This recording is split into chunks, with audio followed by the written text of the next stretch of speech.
بسم الله. magacay waa Cismaan Yuusuf Axmed Cismaan Khayre. waxaan caawa halkan u nimi waan doonaynaa inaanu ka baraarujino ama aan ka soo jeedino annagoo ku hadlayna afka jaaliyadda reer Buuhoodle iyo gobolka Sool Sanaag ama SSC sida dadka qaar ay u yaqaaniin dhammaan dadka jaaliyaddaas gobollada Soomaaliyeed ee waqooyiga ka soo jeeda iyo waqooyi bariba isugu jirta dibad joogtooda dadka qurba joogta loo yaqaano iyo kuwa gudaha jooga annagoo afkooda ku hadlayna waxaanu caawi doonaynaa halkan inaanu ka soo dayno oo aanu ka sheegno dadka dowladda federaalka ah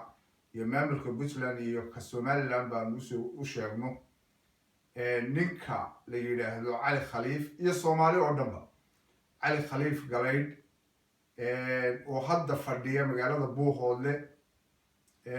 abaabulay in aanu marnaba raalli ka ahayn wixii Soomaali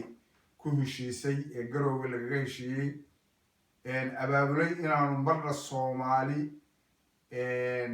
wixii ka soo baxa aanu aqbalaynin waxaan doonaynaa markaa dowladda federaalka iyo dowladda Puntland inaanu halkan uga soo gudbino iyo ummadda kale ee Soomaaliyeedba Cali Khaliif Galaydh markii hore ee uu dowladihii Soomaaliya ka soo shaqeynayay ilaa 19 dowladdii kacaanka iyo wixii ka dambeeyay dowladdii Carta inuu ahaa dambiile qaran inuu ahaa oo aan weli maxkamad la keenin laakiin maxkamad sugaa hadda intii ka dambeysana uu noqday dambiile qabiil ninkaas ina Galaydh la yidhaahdo Cali Khaliif Galaydh ma matalo dadka reer SSC gobollada Sool iyo Sanaag iyo magaalada Buuhoodle uu hadda joogo midna wakiil kama aha afkoodana kuma hadli karo waa nin Soomaaliyeed oo Soomaalida ka mid ah hase ahaatee oo Soomaalidu dowladaheedii ka soo shaqeeyay dambiile qaranna ahaa weeye haddana isu bedelay dambiile qabiil waa dagaal ooge waxa uu doonayaa inuu ku ciyaaro oo burburiyo dadka reer Buuhoodle uu dhex fadhiyaa nabadii iyo heshiiskii coodan leh ee isimada iyo cuqaasha labada beelood ama labada ummadood ee gobolka Togdheer ee reer Buuhoodle iyo Burco ka soo kala jeeda ay galeen inuu burburiyo ayuu ku dhawaaqay wuxuu ku dhawaaqay inuu ummaladoox iyo colaad aan loo fadhiyin oo abaabulo waxaan leenahay Soomaali oo dhan meel ay joogtaba kuwa waqooyiga jooga iyo kuwa koonfur jooga iyo kuwa meel kasta oo Soomaaliyeed jooga in ninkaan laga qabto ummadda dadka reer Buuhoodle waxaan leenahay uu dhex fadhiyo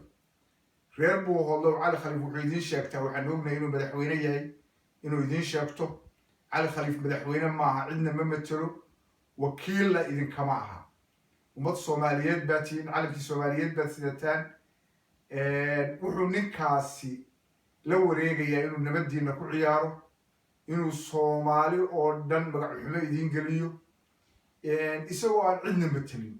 in uu dadka dibad joogta ah ee qurba joogta ah ka soo jeeda gobolka Buuhoodle iyo deegaanka Buuhoodle iyo gobollada Soolba iyo Sanaagba inuu ku baadho oo kaga urursado dhaqaale waxaan gelayaa xoreyn baan samaynayaa oo gobollada SNMta ayaan ka saarayaa ayuu ku baadhaa dadka u soo jeediyaa waxaan markaa halkan idinka soo gudbinaynaa haddii aanu nahay